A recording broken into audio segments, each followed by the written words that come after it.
Happy Engineer, welcome back. And Alexandra, I am so excited that you are here. Or should I call you awesome instead of Alexandra? I Well, love, love, love your book. Welcome to the show. thank you. Well, hello. My name is Awesome. It so What if that's is. what if that's how I tell people the title of my book was emphasized? Hello, my name is Hello. Awesome. I think that's perfect. And I loved reading your book and all of the energy from it, even the little details like your email signature being Chief Executive Boss Lady. And I told my wife, it's like, this, she is your people. Like, this is an amazing person. So, this whole dialogue about branding, naming, it's something that doesn't come up a ton in the engineering world. In fact, if anything, we probably complain about being on the receiving end of project names and product names and brand names that we think are stupid. And it really resonated for me like, wow, I wish I'd read this before I started my company. And I wish I knew this back when I was at Whirlpool. So tell us first, like, where in your journey did naming actually become the thing that you cared about the most and realized everybody's doing this wrong? Where did that begin for you?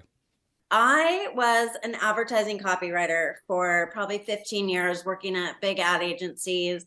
And by the way, I helped launch Microsoft Windows when I worked for Ogilvy and Mather, and that's where I learned the language of geek speak. So I lived Nice. in Seattle. I've lived in San Francisco for 22 years. So I've worked with a lot of engineers, a lot of tech companies, a lot of startups.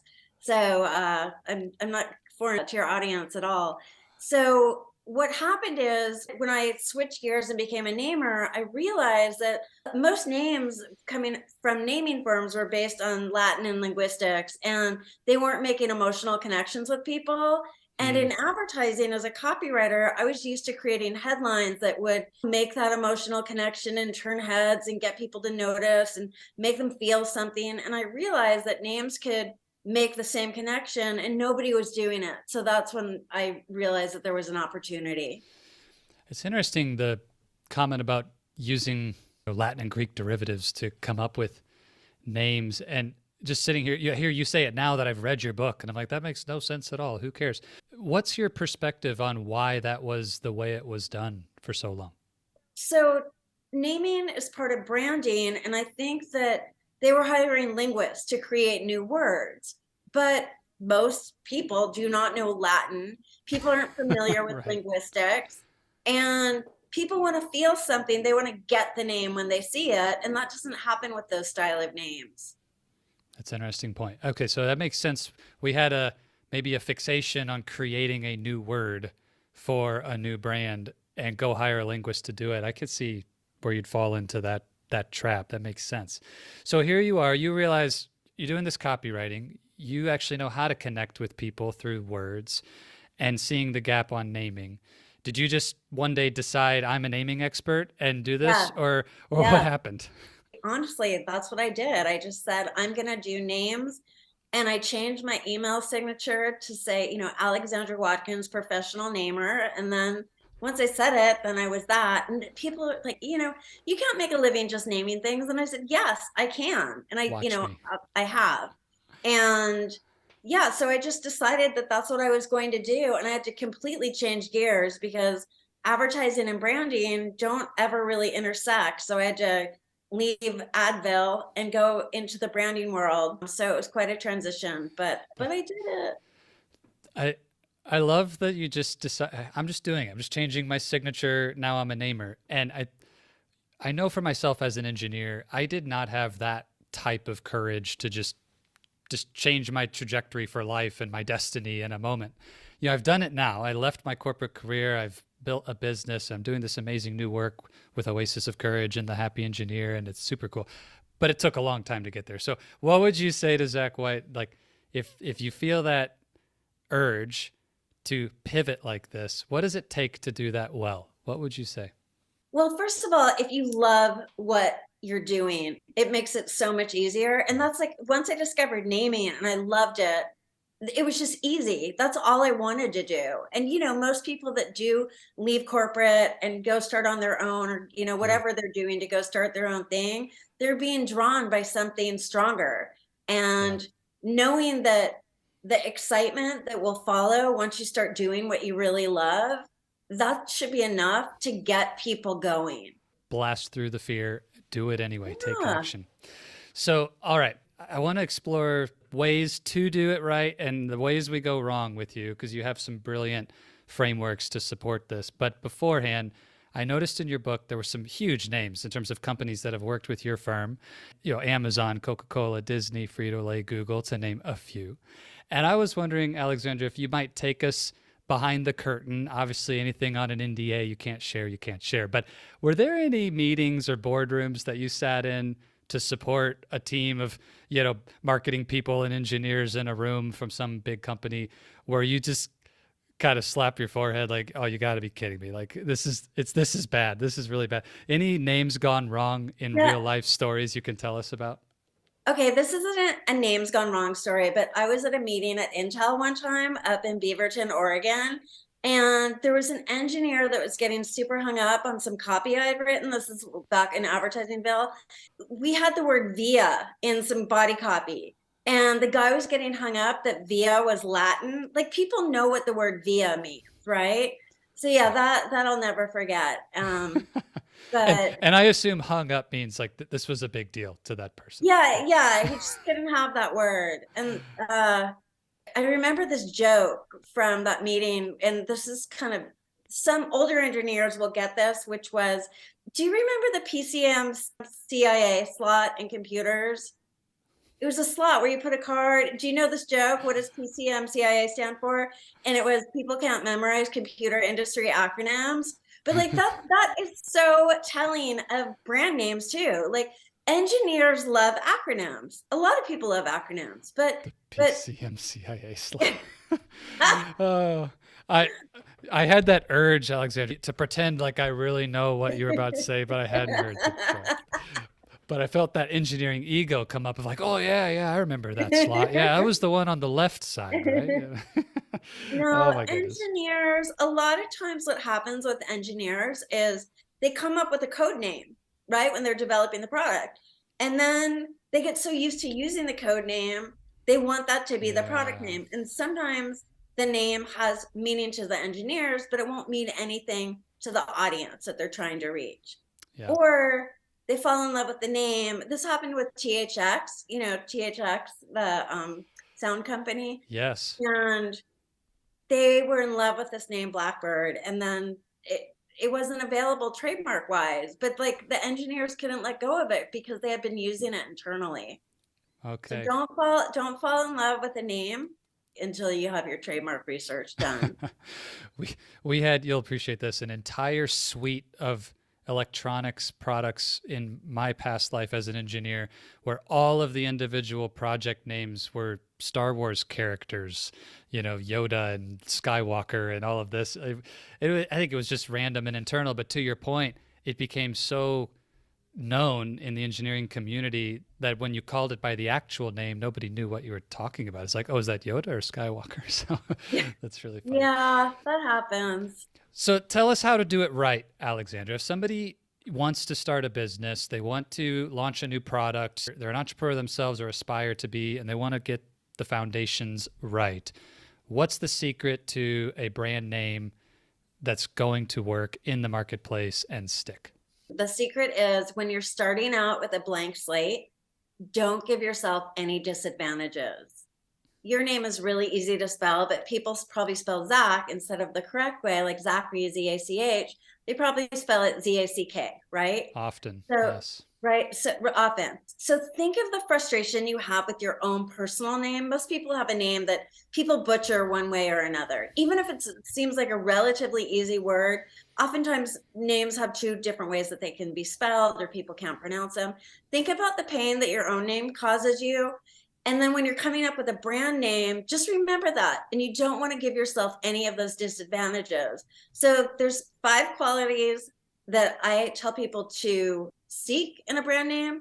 And then there's 7 attributes that you don't want. I have a test. It's called the Smile and Scratch Test. And that comes from my philosophy that is a name should make you smile instead of scratch your head. And it doesn't need to make you laugh. It just needs to make people get it. because people want to feel smart. So for instance, we named a GPS for dogs Retriever.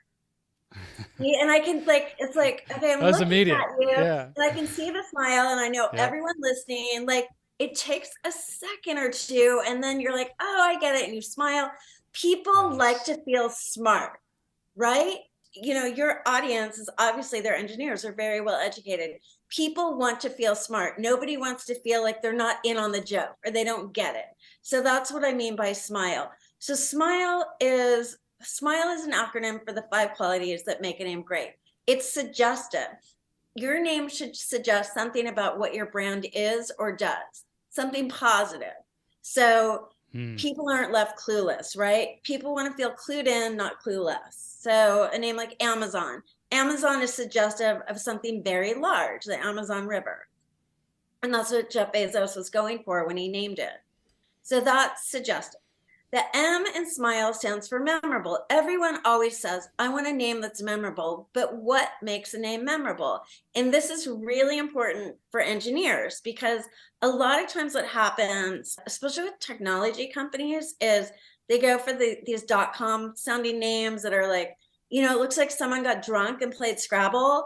And Yes. so people want a Uh, name that is memorable, but a name that, you know, like XOBNI, like what is that? How do you pronounce it? How do you say it? What's not memorable at all? But by the way, that is inbox spelled backwards and it is pronounced Zobni.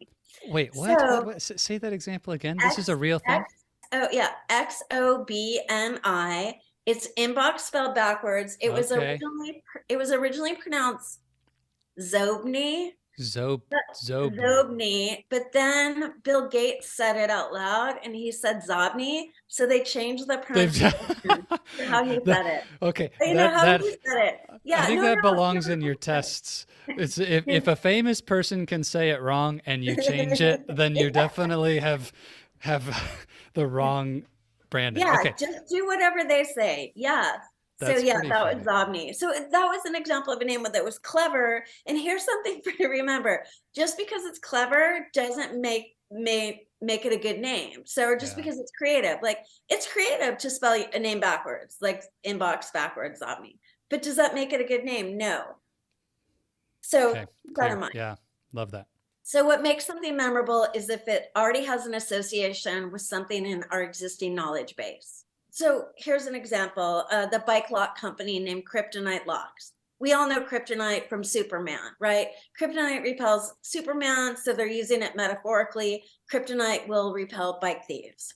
So it's Love in it. the knowledge base. We get it, we hear it, versus some name. There's a similar U-lock shaped bike lock, and it's spelled ABUS, Abbas, a bus. I don't know. It's not memorable unless you think if someone steals my bike, I'm going to have to Have take to a take a bus. bus. Yeah, but if you hadn't primed me with that, I never would have. Yeah, yeah. I have Mm. to make up mnemonics sometimes to remember things.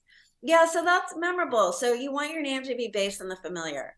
And then the I in smile stands for imagery. People remember pictures much more easily than they remember words or letters Mm. because so imagine hearing a name like the Happy Engineer podcast, like that's easy to remember. You know, I think of a smiley face, happy. All of your audience can remember being happy in their lives at some point in their day. Hopefully, every day at work, every hour at work is happy hour for them. You want to have something where people can grab onto the picture. So Yeah. when they're trying to recall it later, like what was it like with the bike lock, right? Like you might not need a bike lock right away, but when you're trying to recall the name later from your brain's dusty filing cabinet, and you know how you're kind of closing your eyes because you're like searching your database in your Yes. Yes. then it's gonna boom, there it is, right? So that's why a name that lends itself to visual imagery is really good. Let me stop you there for a second because what's interesting too, the connection to coaching. You know, I coach engineering leaders, and oftentimes I'll challenge people and encourage people. You go find an image related to that core value or that idea or that thing that just came up in our coaching session to make a visual link to it, as it's so much more powerful to them. I'm curious why there's such an obsession with brand names then to come up with these new words or obscure different things that have no picture whatsoever. And obviously it's not, doesn't fit your recommendation here, but is it because people think like I need to go create some new association, or like what's No, that all about? no, that you asked really good questions. That is one thing only, and it is the obsession with finding an available.com domain name. Oh, okay. All right, we can circle back to that. I Okay. get that. Yeah, I we can get that circle back and challenge. talk about domain names, and we definitely should. But I think that's what drives all of these crazy, ridiculous names. If you go to our homepage, eatmywords.com, that's where it says your name shouldn't look like someone got drunk and played Scrabble, because that's what so many of those names look like. Yeah, yeah.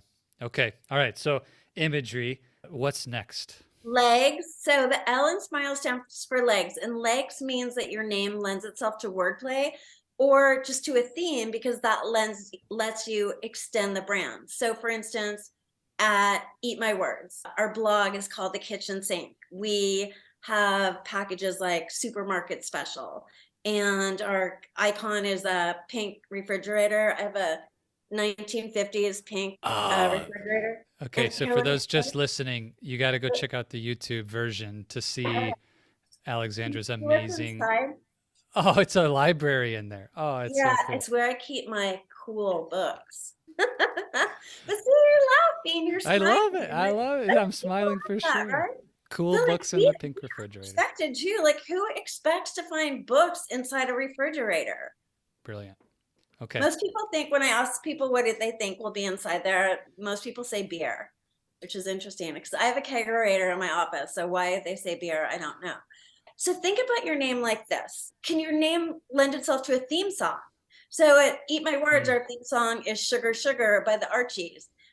We named a woman's PR business Fire Talker PR, and her theme song is Fire by the Ohio Players. And when you have a theme song, then, if you're doing a presentation, going on stage, you can play the theme song. It's just fun. People like to have fun. I know engineers like to have fun. It's often dry or crazy sense of humor. Look, just because we're at work doesn't mean that we're boring people because we're at work. Like, we're still the same people.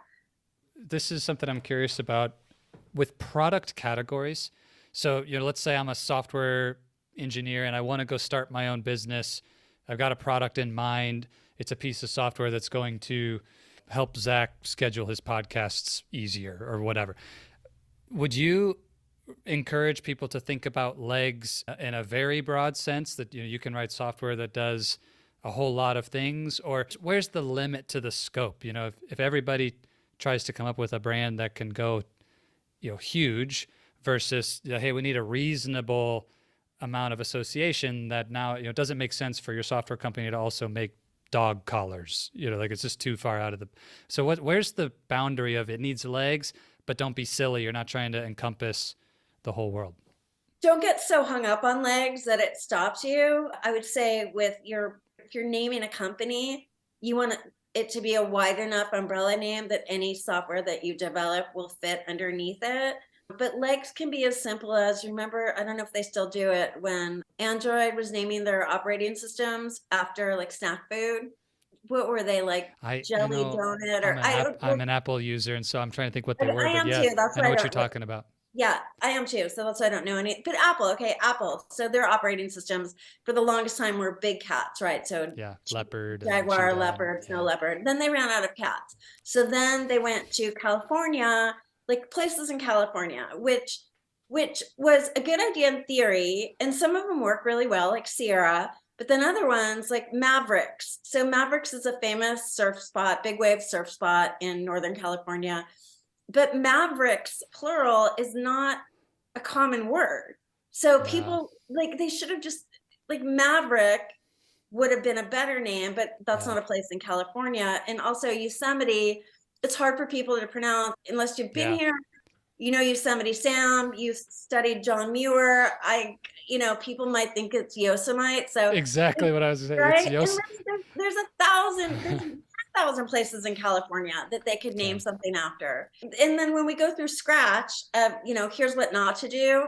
Those are all things to consider. Okay. All right. So That makes sense. Don't get too hung up on legs. So the engineer in me is hearing you, like, don't overthink this. And then what's the E in smile? The E is emotional. Your name has to make an emotional connection. Otherwise, it's Got it. just going to go right over people's heads. Is there a good test for that when you're considering names? So if I had five options and I wanted to know which one creates the most emotional connection, how would you assess that? You know, just like right now, how we're looking at each other on a video, you look at somebody's face when you say the name and see how they react to it. Some names just contain a lot more charge. We just named, we were working on naming a business, a big business networking mastermind, all kinds of things. And it was called Business Growth Advantage, which is pretty descriptive, a little dry, pedestrian. And they needed a much more high impact name. And so we rebranded them Skybreaker. And Skybreaker, it's about breaking through. It's like, the thunder and like reaching for the Yes. sky. Yeah, And it's like good. Skybreaker, and it, rhymes with tiebreaker, and it's like easy to spell and pronounce. It got all that going for it. Like it shows you that's the difference, right? So Cool. one is like, how does it make you feel? That's a really good question to ask. You don't ask everybody, run it through the smile and scratch test, and you'll know if something is emotionally charged. I love that. You'll know. And also ask yourself, would I want to wear it on a t-shirt? Now I know engineers live in t-shirts. I've That's dated true. enough There's a whole engineers. sub market of t-shirts just Oh my for gosh. No, I nerds. know. Absolutely. I know. No, I know. I dated an engineer from Workday for a long time, and he had t-shirts like over a decade old that he was so proud of. And yeah, no, I know t-shirts are like product. When you release a product, there's a t-shirt, right? There's t-shirts for every occasion.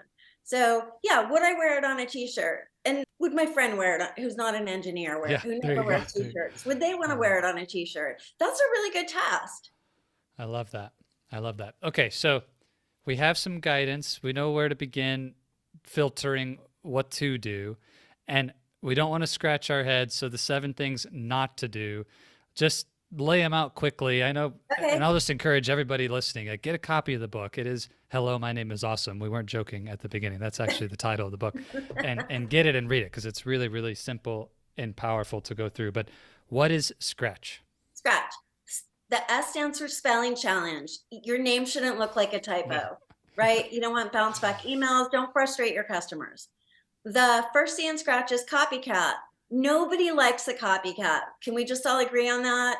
Why be somebody Yeah. else when you can be yourself? Don't open yourself up to trademark infringement. Don't cause confusion. Just be your own beast. The R in Scratch stands for restrictive, and that's where you lock yourself into a name that is so restrictive that as you introduce products down the road, you're kind of trapped in that box. So you want a name that you're not Mm, going to outgrow. So as you're developing your company, look into your crystal ball and try to imagine what you might introduce. I mean, we don't know what's going to be next, but don't limit yourself so much that it will be problematic. So okay. that's the R. Let me, on that one really quick, Alexandra, this is an example that comes up a lot with engineers who want to go start their own business. The temptation to go really specific around the one thing they do, or, and we talked about this before we recorded today briefly, maybe now's a good time to use their name, Zach White Engineering and Associates or whatever. How would you coach people around the use of a name in relationship to restrictive or putting the actual product or service in the title, Zach White, road paving engineering, like where you actually, or, so-and-so's plumbing, where you talk about it. What's your thought around that?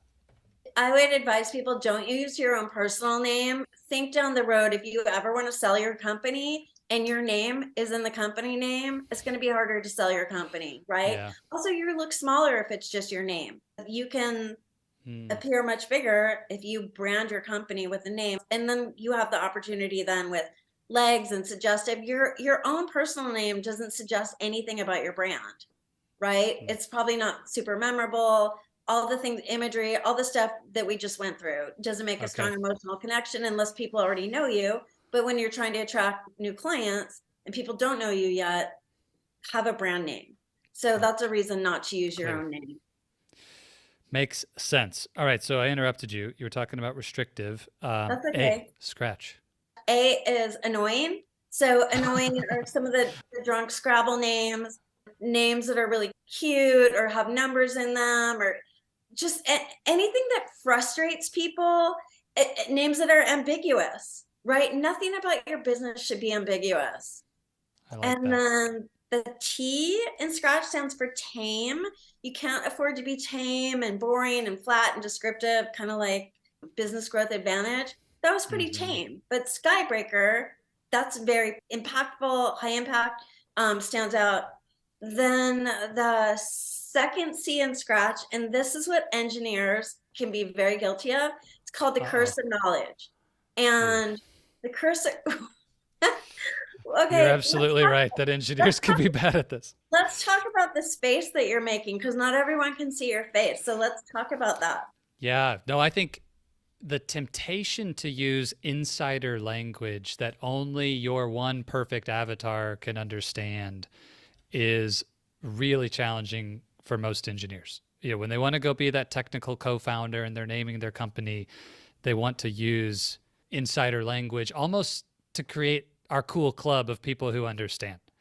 And in my mind, when I hear my clients who want to start companies and they give name ideas, now I'm going to be able to coach them better on this. But it's like, yeah, you're trying to help your client feel special, that this is just for them, and I get it.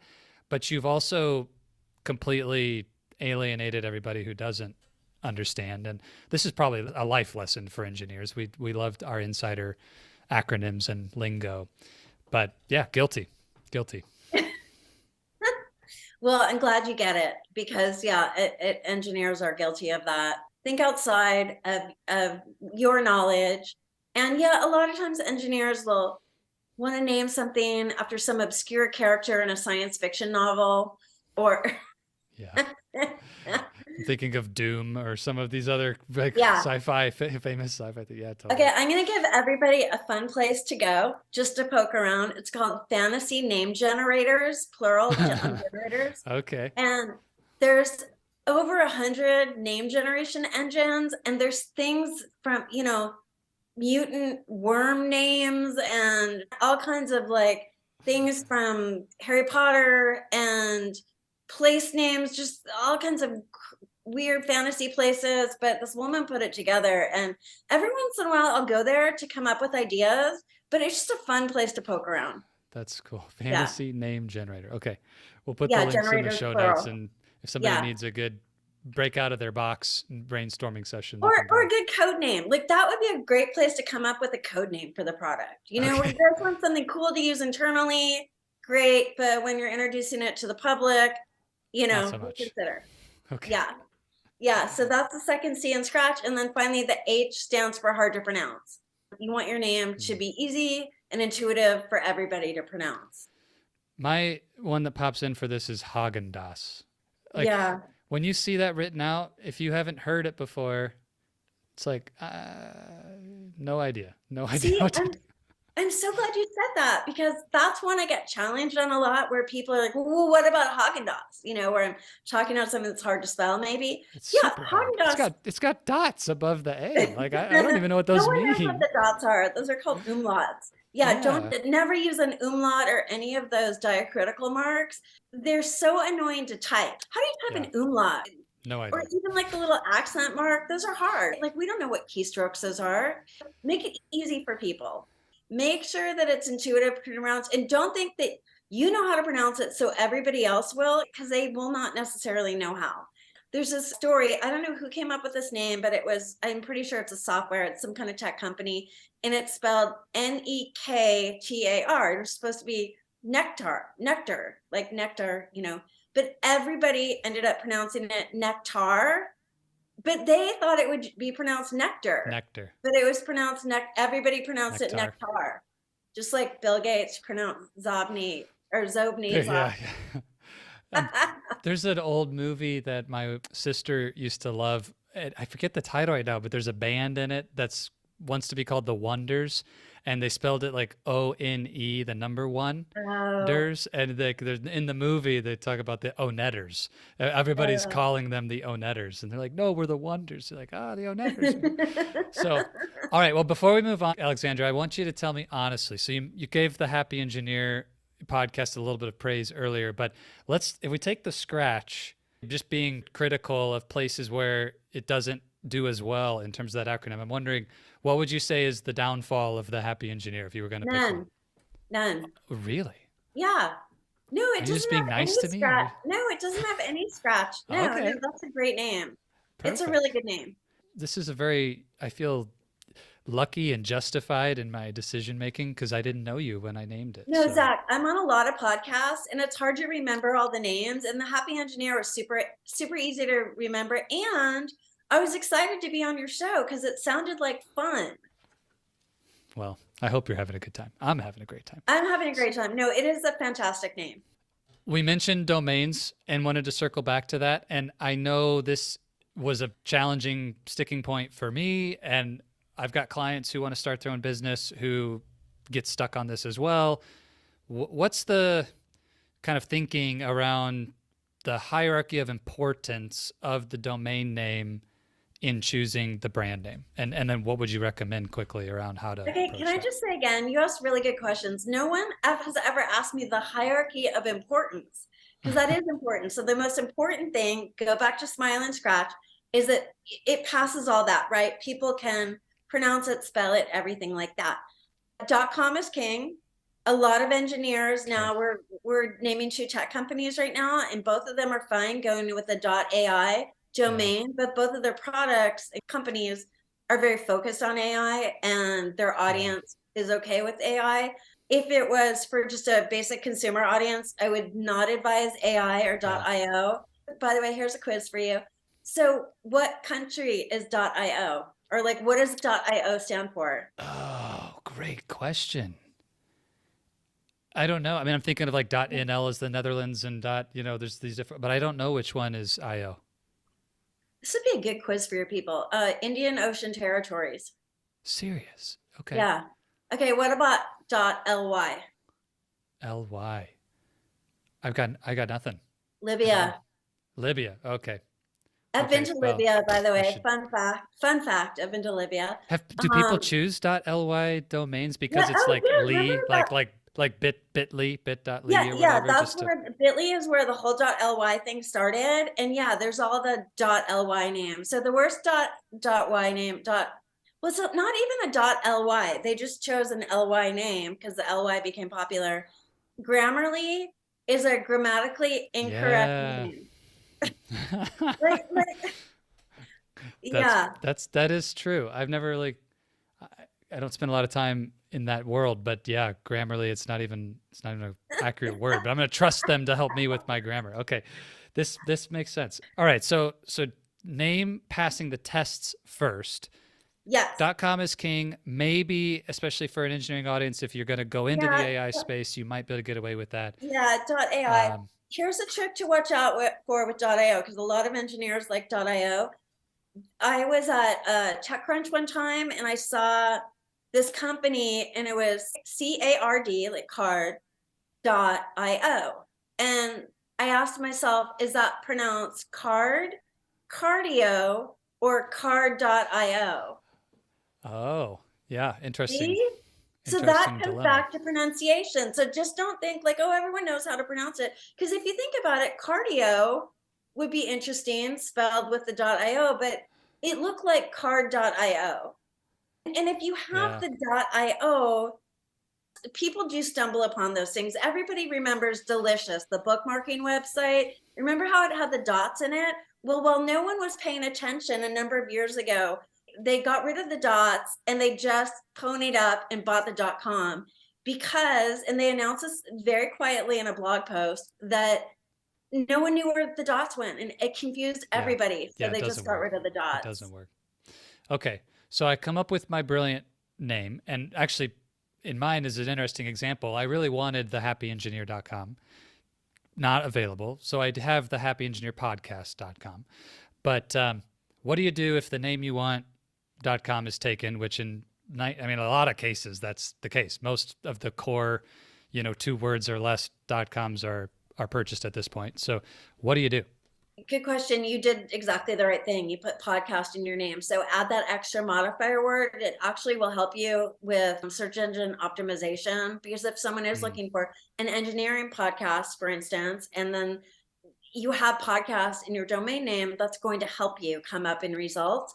But you can add a hello, yet, by, we are. There's a lot of, and I list a lot in my book of suffixes and prefix words that you can add. There's a great website called namestudio.com, and there's a brainstorming tool on there that will help you come up with, if what you want isn't available, it acts like a thesaurus and it will give you other ideas. And I've used it and come up with brand new business name ideas, not just the domain name. I've been like, oh, this okay, is an even better name. Yeah, cool, namestudio.com. cool. Alexandra, if I zoom back out from this whole, deep dive on naming, which is super powerful, by the way. I love the simplicity. Of course, no surprise coming from the queen of naming that it would all be so, makes me smile, every single one of your, even down to your pink refrigerator. But sometimes the skeptic in me, the engineer in me, the analytical thinker has a sense of like, it's not that important. If I'm starting my business and I'm picking a name, you'll hear a lot of people say, don't spend money on branding and marketing and business cards and all that stuff. Like, focus on the product. Engineers are product people. I think a lot of my peers fall into that kind of trap, thinking this is not that important to the success of the business. If the product is great and the service is great, you can succeed with Haagen-Dazs. It doesn't work. So tell us anecdotally, or if you have data to support it, even better. But just like, what's the real value of getting this right? That you will stand out from everybody else, and your name does matter. I mean, think about your name like this. No other investment you make in your business will last longer or get used more than your name. Think of the name Microsoft. How many times have people said the word Microsoft over the life of that brand? Oh my goodness. Right? Can't even imagine. Think of your own personal name. How many times has somebody said your name? So you will cycle through many iPhones, right? Your most loyal employee will eventually leave you. Things don't last, but your name will last forever. So it's really worth making the investment. I like that thinking of any decision, because the product will change too. I mean, at some level, maybe you're still in software, but it won't be the same software for the whole business. The name is the only piece that endures even beyond you as a founder. You mentioned selling Yeah. your company. Mhm. That's that piece that goes with it. That's a great reminder. This is the foundation. That's awesome. Alexandra, where can people get connected to your work, the resources? I know anybody who's either they have the opportunity to name something internally or they want to start their own business, this is a must get resource. So how can people find you and your work? Our website is eatmywords.com. If you want to test your name through the Smile and Scratch test, right on the homepage, you'll see test a name. You can walk through the test. As you answer the questions in the Smile and Scratch test, it will high five you if you're doing something right. If you could be doing it better, it will let you know that in a humorous way. You'll never get your wrist slapped. There's a free mini mastermind course there of my main course, which is called How to Create Super Sticky Brand Names. You can connect with me on LinkedIn, Alexandra Watkins. Go on Amazon, get the book. There's a great chapter in there that, let's say you're in corporate, let's say you work at Whirlpool, you're engineering oven doors, right? Like, maybe you're never going to get to name something, but you still like to have fun at work. There's a chapter in my book called Corporate Creativity, and it's a total blast. It's all about how people are having fun in the workplace with names, from titles. Like at Yahoo, their security team is called the Paranoids. So it has job titles, it has conference room names, it has ideas for conference room names. Who wants to meet in conference room A, or a conference room named after a golf course, which so many are, or cities? Paris is the most popular name for a conference room, by the way. But like, Oh, why not do tongue twisters as conference room names, right? Like, you can have a lot of fun, or I name like that. conference rooms after childhood toys. Like anything that's a conversation starter that helps bring people together, helps people have fun. There's names of Toastmaster clubs and, softball team names. So there's a lot of fun in there just for entertainment value, or just if you're looking to inspire your workplace or have a little more fun, that's an easy way to do it. Hmm. And Alexandra, I'll just acknowledge too, as I think back to my engineering days, which it's funny you say whirlpool door engineer, because that is exactly one of the jobs that I had. The the principles of Smile and Scratch apply in a broader sense to any message that you want to convey in life. It's really important for this choice of a great brand name. But I just encourage any engineer to go read the book as a way to put a lens on how you communicate and present any of those important ideas. You want a certain feature to be added to the product. You want there's principles here that are really timeless and important in how someone responds to what you're saying that I would encourage everybody. It's worth reading regardless of if you see naming in your immediate future or not. And the other thing that popped into my head is you were talking about conference rooms. Just a funny story, Alexandra. I'll pick on my old organization a little bit. They built this amazing facility still here in the town where I live in Michigan, brand new building, and they unveil it, and the conference room names had already been preset, and it's in the system. So when you go to book rooms, you can go into that building and see all the available conference rooms. I started looking through all the names and really confused as to what these were, and a couple of them I finally recognized. Okay, they are city names, so I recognized a few of the city names. And then someone came along and said, "Oh, it's a 3-floor building. The conference rooms on the top floor are Canada cities. The middle floor is US cities, and the bottom floor are Mexico cities." So it's like the map from north to south. And then there was something about like the wings and and I was like, okay, first of all, I'm an engineer. I mean, geography is not my strongest point. Half of these cities in Mexico I've never heard of. And this is, you know, it was just a really funny Okay, moment that's where so, the that's so funny because I'm thinking of Oaxaca, which is like it's spelled phonetically would be good because it's with a W, but yeah, Oaxaca, Oxaca, I think is how it's spelled. right, But that right. would be really difficult for people. Yeah. Anyway, I failed that particular test. So, Funny. well, Alexandra, just to wrap things up, I would love to hear your perspective. We talk a lot about how engineering and coaching and great branding has in common, like the questions we ask lead, the answers follow. And for anybody who's going to go out there on their own, start a business, name something important, we want to get a great answer.